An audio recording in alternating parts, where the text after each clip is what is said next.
This video is being recorded on the third day of my experiment of reintroducing animal products into my diet after following a strict raw vegan diet for 3 years and 3 months. And I would like to discuss today what motivated my experiment and discuss if there is anything wrong with my raw vegan diet.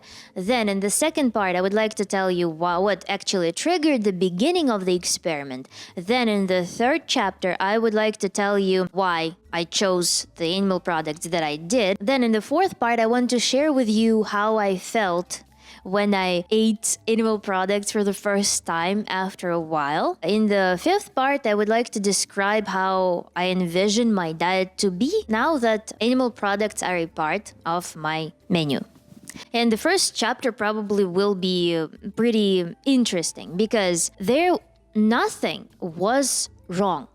Like nothing about my way of eating was off. And I still crave my raw foods. I still love them. I still want them. And unlike most ex-vegans and like most post-vegans report that they never were satiated, my diet actually was satisfying me so much.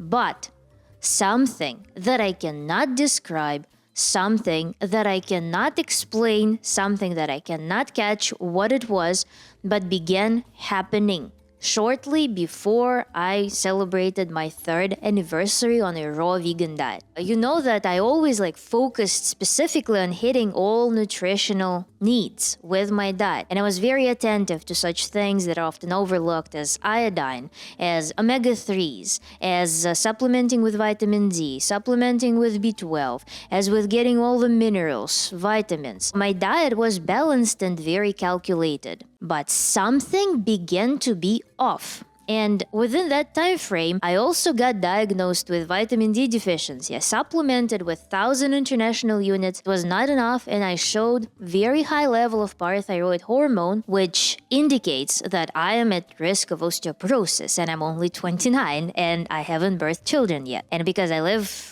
near the Canadian border, so I don't have sunshine, I do not have opportunity to just go live a naturalistic lifestyle that I came to conclusion is an integral, essential part of being a raw vegan, because otherwise it's just nearly impossible. With that in mind, I tried to think, are these things related? I increased the dose of vitamin D, which is very uncomfortable for me because all medical institutions recommend that you do not go over 1,000 international units of vitamin D in form of a supplement. I'm taking 5,000 now. I didn't do the control blood work to see if it reduced my parathyroid hormone, but it's not the healthiest option. And the problem is that even with 1,000 international units, you're supposed to be absorbing it really well. And I suspect that I just do not metabolize vitamin D from supplements this well. And perhaps that was the critical thing that gave me that sense of something being off. So I was kind of living with this feeling that something was off, that I need to do some change, even though I didn't know what change my body was asking for. I know that I started looking in the mirror and I saw a different person. It was not myself anymore as I imagined myself. Something about how I appeared in the mirror started bugging me so much because I started seeing something that I was kind of fearing going vegan to begin with, but at the same time I knew that I reversed my anemia with the raw vegan diet. I had very good readings of general blood work, of iron, and I restored my B12 by adequate supplementation. I reversed all that. There were no clear factors that I could understand would potentially influence this frustration. This background frustration. I started thinking for the 4 months that I've been vividly experiencing this, I started thinking, okay, maybe I need to sleep more. Maybe that will help me to achieve some peace and clarity in my mind. Maybe I need to look into my life and balance other areas of it. I started optimizing all of this. I started doing this self-therapy in which I was trying to build. I tried to battle some irrational beliefs and stuff with rational concepts. And nothing was giving me a sense of peace. I felt that something was wrong, but I couldn't. It's like that dream when you're debugging a code and you cannot find the mistake. In the night, you will continue debugging some code that is not debuggable. So this was my mental state. I also started consulting people, and everybody who was coming to me, they lived in the moderate and northern climates, and everybody had literally the same problems with vitamin D, trying being on a vegan diet. And apparently, this is a very common issue. And with exclusion of animal products that carry cholesterol, some added additional cholesterol that is essential for vitamin D absorption, especially from dietary sources, it is an even harder problem to solve. And vitamin D is super critical for gut health, for good absorptivity of nutrients, for having diverse, developed gut microbiome. Without it, it is hardly possible to efficiently extract nutrients from food. Again, anemias, all those malnourishment symptoms, deficiencies, they develop in conjunction with vitamin D deficiency in most vegans and raw vegans. This is why when you see a successful raw vegan especially, you even can see them being on very restrictive diets, you try replicating them living somewhere in Canada, and it's not gonna work because you simply are lacking vitamin D that would allow you to extract, absorb minerals effectively, to remineralize your bones and teeth effectively. You will not have that level of gut health that will allow you to heal your anemia, that will allow you to convert certain nutrients into like fatty acids, into all those beneficial components, metabolites of the intestinal flora. It's just not gonna be an efficient process. This is why it is so critical to be mindful about your vitamin D levels and if you're getting enough. And this is why I think that it will be beneficial to add animal products as a part of otherwise balanced raw plant-based diet. This is the major stipulation based on observations and based on the knowledge. Women especially are vulnerable because we have a little bit more complex hormonal system than males. So for that, any deficiency, any lack of anything can be really dangerous because it can shatter our hormonal system, and our hormonal system literally ensures that we, for example, have good bones, that we have good omega-3 conversion, because from plant source it's not bioavailable, it needs to be converted in the body. For males it's a bigger issue, they don't convert it as well. So all of these things made me very weary. The trigger that actually made me switch was dreams. Before I started watching post-vegan people, before I started thinking about animal foods, because I kind of like forgot about their existence. I was rolling with my lifestyle so smoothly because dietarily, I always feel very satisfied. There is no feeling that I could have eaten something else. There was no craving, except for like sometimes during like before the periods, I would have a sudden craving of like meat or something, or fatty fish. It was rare, but on a normal day, I would not be getting that at all. But I had 2 dreams within 1 month, in which in one I was devouring fatty salmon. It wasn't very vivid dream, but I woke up and acknowledged it, that wow, it was good. And then a couple of weeks later, I got such a dream. Imagine a reality in which you can see things like through the macro lens, but in 3D. And so my dream was salmon, like piece of salmon with a ton of fat on it, like with a ton of fat. I was eating it and the taste was so exquisite and rich. I was eating the fat specifically. I was just devouring that salmon in my dream, and I woke up and I'm like, this is the sign, because I have a lot of critique in my brain, in my conscious, in my neocortex mind that tells me that animal foods are not foods. But my primal brain apparently decided that I will just give her the dream while she cannot rationalize, while she cannot criticize my signals. I took it as a signal from my brain that this is the solution, because the level of satisfaction from that dream was so insane. It was just so insane. It was like it was just one of the brightest dreams I've ever had. So I took it as a thing. And then another thing was something is off, right? And in 2021, when I transitioned to raw vegan diet, there was an intuition that told me that this is the right thing to do. I was sitting with this idea of transitioning to a raw vegan diet for some time before, but at some point I just woke up and I realized that I should not keep doing what I'm doing and I need to make a switch. Overnight, I became raw vegan. And now I also think that why would I ignore my intuition now that has been sending me signals for so long, and I didn't ignore it in 2021. In 2021, I listened to my unconscious, completely like a subtle thing that just told me that this is the right decision. Right now, I also decided that I will listen to it and I will make the decision because something in my body, in my mind, clearly knows that this is the path. So ignoring it would be hypocritical of mine, because why would I listen to it when it tells me to switch to a raw vegan diet? Why would I ignore it now when it tells me to add animal products into my diet? However, I would name one huge difference between switching to a raw vegan diet and then opening your raw vegan diet to allow more food options, and especially animal foods, because raw vegan diet is regarded typically as the peak of human discipline, as the peak of human nutrition. And within the community especially, the ideas of raw vegan pride, raw vegan inevitable ascension, raw vegan mental, psychological, spiritual superiority are being super strongly propelled.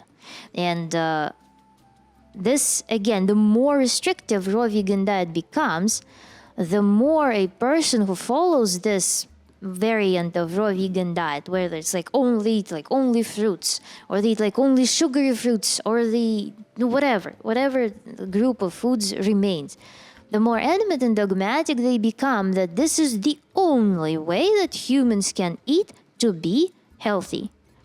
And with that in mind, with all this context existing within the community, and with the context of how raw vegan diet is regarded by people, some people, of course, there will be like army of anti-vegan people, right?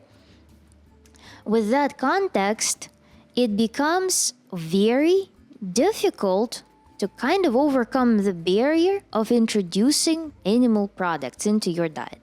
Because again, it is associated from the outside world, it is associated with weakness, with being defeated, with not being able to sustain something, with failing, with losing your identity, and all of those things. And I personally made a decision to just not allow this to happen to my brain, to my psyche. And I knew that my brain helped me a lot, because I reached such a level of desperation with that I didn't know what, that I just felt like I didn't have a choice. And decisions are usually made really when you do not have a choice. So it was not a barrier for me per se, but after the fact, I started analyzing it, and yes, there were such thoughts of how it would be perceived from the outside. So at the same time, I believe that life is such a fluid thing. Life is such a diverse and interesting thing that I actually felt very strange that I reached such a level of emotional, I guess, poverty in my life, that beginning to eat animal products was an event for my life. This was something that scared me quite a bit, and I need to work on that for sure. But this is some like element of lyricism. So I decided to make this switch. So those dreams were one of the most powerful triggers that I had, because I literally took them as signals. This subliminal messaging from my brain that didn't have any other means of telling me, because I had very strong rejection of consumption of animal foods. I don't know, it's majestic how it worked. I built such a strong framework of remaining retaining only the plant foods in my diet that it was really difficult to accept the idea of reintroduction of animal foods again. And again, when you are in this paradigm, you tend to look for resources that tell you that this is the right thing to do. And there are plenty of them, and they're all valid. But there are certain factors that sometimes are not taken into account. And I actually feel that it may be the answer, that animal fats may be necessary in some circumstances. And for some people, this diet works just fine. But I just couldn't afford deceiving myself. I felt like it would be very profoundly wrong to deceive myself and ignore the signals from my intuitive messaging at this point, just like it was in the past. Another thing that became quite dysfunctional for me and that made me relax the boundaries, that made me very free opening my diet, was the fact that I used to, in the beginning, to get into the habit of raw eating, get into the habit of this lifestyle. I used to watch a lot of the influencers. I was accumulating a lot of knowledge. I was accumulating a lot of experiences and getting inspired to research things on my own. Right now, when I myself studied so much, I built my own ways and I built such a good library of knowledge and I experienced things firsthand. I no longer have any authority out there that would be higher than my own instinct and my own knowledge. And moreover, I grew so it became so humorous because a lot of the influencers that I aspired to be alike, I noticed that they have injectables, they have all this Barbie blur, and it's just so ridiculous when you see the bloggers who sell the idea of eternal youth while on raw vegan diet having a super duper strong blur on their face. It looks so comical. When you start noticing it, you can no longer unsee it. There is just misrepresentation, so to speak. I can call it deception because YouTube is in general is an entertainment platform. It can be educational, but literally anyone can grab a mic and speak on camera and speak and make a video. It is very important to be very critical and be very aware of the content that we're consuming. There's no deception possible in that context. It is all up to us to make decisions. But I made decision that I saw that it's not a clear representation. I could no longer opt for some authority, and I realized that I am my own authority right now. There's literally no evidence that would support that I need, for whatever reason, to resist the urge to change something when I feel like I'm desperate for changing something. I reached the point of saturation after 4 months since I started to have those moral conflicts, all this cognitive dissonance. And now let's talk about what foods I decided to introduce into my diet. I decided to take eggs and fish because salmon was something that I dreamed about because I realized that I need the fat. I need those fatty acids. So I went with fish, with salmon, and I also will be getting mackerel and sardines as supplemental things because all of those kinds, they have very low mercury and I'm not going to eat them every day, but I will be eating them a couple of times a week. And then another thing that I decided to introduce is eggs because eggs are a source of vitamin D, actually, as well as fish, and they also carry cholesterol that I think I will greatly benefit from. Another thing that eggs contain is choline, and choline I calculated it is possible to harvest it on plant-based diet, on a vegan diet, but it may be insufficient. So this is why I decided that eggs will be a good option as well. Then, how I felt after I ate my first animal foods after 3 years of abstinence. My first meal was salmon. I literally, it was the day when I felt this frustration again, and I just went to the store and I purchased salmon, the fattiest piece of salmon. It was huge. It was pound 42. And when I brought it home, I also purchased a carton of eggs. And when I came home, I unwrapped it from the paper, and I swear, I wanted to bite into it as is. I went to rinse it and just put it in the oven. I smelled it and I felt it, and I was resisting the urge to bite into it, just as is. And so I made baked salmon. I lightly baked it such that it's not like crusty or anything. I ate more than half of it in one sitting. And the first bite that I took, and I went for the fattiest piece near the skin, and I ate the skin, and I was like crazy animal at that point because it was so tasty. It was just the best thing that I could imagine. It was so good, and I couldn't stop eating it. And the next morning, then I slept the night, and I was interested how my body would respond. And the next morning, I woke up and I'm like, I need more. And I went and I headed for breakfast again. So literally, my body was probably really desperate for something like that. And then I ate eggs, and I didn't like them that much. But the next day till today, I had eggs for breakfast. I boiled them such that the yolk remained a little bit liquidy. I didn't have any particular reaction to reintroduction of animal protein or animal fat, but we will monitor the thing. So then the last thing is how my diet is going to look like right now.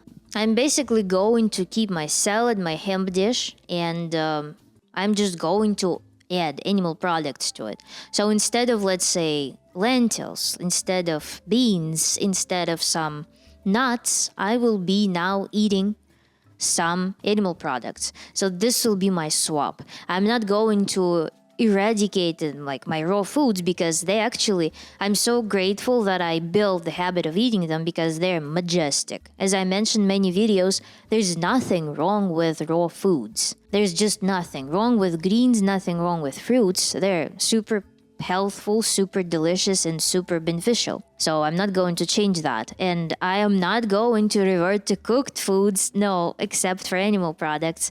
And even then, in Russia, we eat raw salmon. We salt it. It causes everything that we wouldn't like in salmon to die.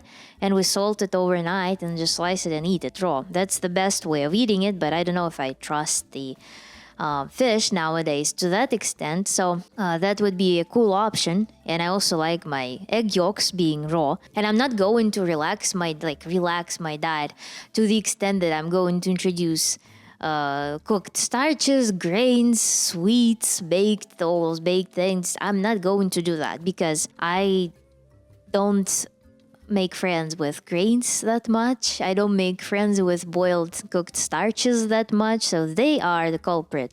I think they were the culprit of my previous diet, and that's why I saw such improvements on the raw vegan diet, because it's much more nutritious, it's much more wholesome, it's much more vitamin rich and mineral rich than all of those cooked grains. And I think I have some mild inflammatory response to grains. This is why I'm ruling it out completely, and my diet is going to be raw plant-based with introduction of some animal products for now, for the time being of this experiment. And what I want to see in the end, what is the goal of the experiment? I want to see if I will observe any perceptible, grandiose improvements after introduction of animal foods, or whether I will be just the same or I will feel dissatisfied with the results. So I would be reverting back to raw vegan diet again. So we will see. But this is something that is super important for me to do. And additionally, relaxing the boundaries, opening the diet is important for me on psychological level because I want to be more flexitarian. I don't want to live in a strict paradigm of you eat only this, but not this. To me, it's important for my psychological well-being. And this is why I'm very happy that I'm doing it now when my body asked for it, such that later, when some circumstances arise, I will be free. For example, I can follow raw vegan diet for the most part, but once in a while, I will feel free and open to try some fish or some eggs somewhere. So I want this level of freedom to be present with me. And this is another objective of this experiment. I will be reporting on the insights throughout the month, and we will see. I'm really, really curious about this experiment, to be honest. And thank you for watching, and comment below, subscribe. Bye.